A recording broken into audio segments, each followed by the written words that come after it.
This Chazor Zech Neshbach Echas Shagam Yehuda B'Sech Chullin Daf Kuf Tez Zayin. Mishnah said Rabbi Kiva Omer Chay V'Oif V'Chulu. In fact, how can Rabbi Kiva say that the word Gedi are extra and can therefore teach to exclude the meat of a chay and the meat of a bird? The words are needed for the drushes of Shmuel, like we learned previously, that one to include chaylev and the meat of a nevela in the Isser, and one to include the meat of a fetus in the Isser. Every time Rabbi Kiva holds that one Isser takes effect on another, Isser Chal and Isser, and therefore he doesn't need a special pasuk to teach that the Isser Batal Chalav takes effect upon the Isser of chaylev and nevela. He also holds that a fetus is a Gedi, that's called a Gedi, and therefore he doesn't need a special pasuk for that to be included. He therefore has all the words left over as extra, and therefore he says one excludes the meat of a chaya, one excludes the meat of a bird, and one excludes the meat of a non-kosher animal. Mishnah and Rabbi Yosef Lili Omer Nemar Lo Yisoichlu. What's the difference between Rabbi Kiva and Rabbi Yosef Lili? And according to Rabbi Yosef, the meat of a chaya is also to be cooked in milk, even the Araisa, whereas according to Rabbi Kiva, it's only also the Rabbanan. Another teretz, Dr. Gemara, we can also say that with regard to bird meat with milk, Rabbi Kiva says also the Rabbanan. Rabbi Yosef says it's not even also the Rabbanan.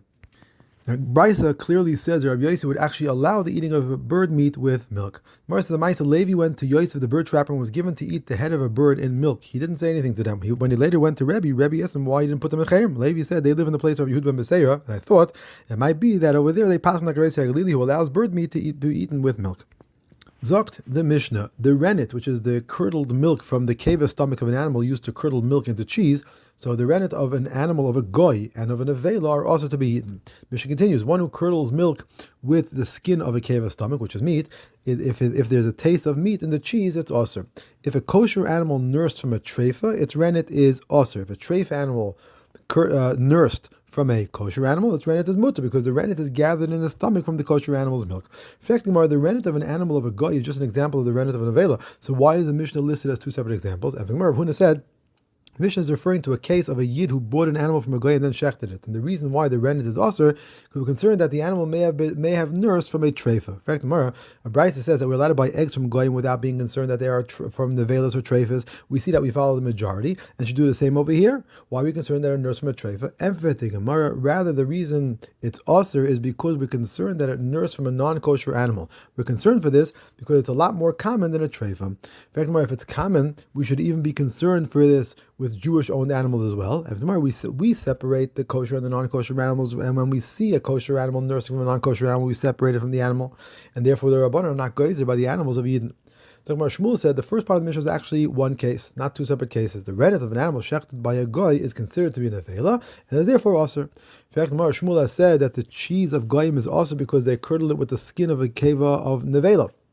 This suggests that the rennet itself of their animal would be mutter. The Mishnah's ruling follows Rabbi Yeshua before his retraction. Shmuel's ruling follows Rabbi Yeshua after his retraction. Okay, the Mishnah then said, Ksheira sheyonka min hatreifa v'chulu. In fact, at the beginning, the Mishnah says that the rennet found in the stomach of a veil is osur. Why is it that the Mishnah now says that the rennet found in the stomach of a treifa is mutter? As Rav Chisda said, when one uses the rennet of a nevela, it has the appearance that he's eating a nevela. And the Rabbanan therefore said it's osur. When one uses the rennet of a treifa, since the treifa was shechted, the Rabbanan were not geyser.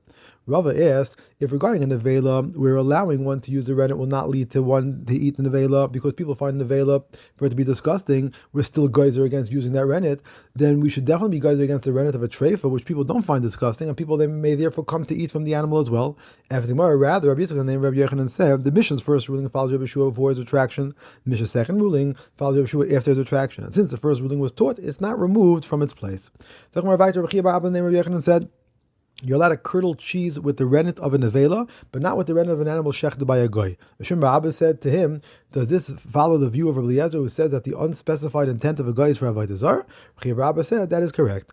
Rav Shmuel bar Yitzchak in the name of Rabbi Yochanan said, we may curdle cheese with the rennet of an avela as well as with the rennet of an animal shechted by a goy, and we do not have to be concerned for the view of Rabbi Eliezer. Gemara paskins, we may not curdle cheese with the skin of the keva stomach of an avela, but we may do so with the rennet found in the nevela, and with the rennet found in an animal shechted by a goy.